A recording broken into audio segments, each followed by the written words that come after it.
नगर से जमील जैदी की रिपोर्ट। वज़ीर आला पंजाब मरियम नवाज शरीफ की हदायत पर डिप्टी कमिश्नर जुल्फ़कार अहमद भून के अहकामात की रोशनी में ज़्यादा गंदम उगाव मुहिम बहावल नगर में जारी।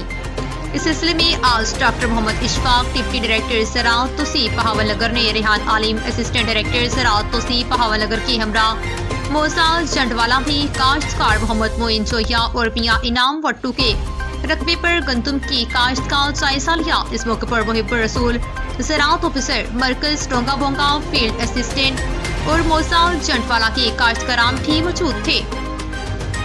Doctor Mohammad Ishfaq deputy director ज़राअत तौसीफ ने काश्तकारों पर गंदम की ज़्यादा और बर वक्त काश्त मतवाज़न खादों की इस्तेमाल जड़ी बूटियों को कंट्रोल करके गंदम की फी एकड़ ज़्यादा पैदावार हासिल करने पर जोर दिया।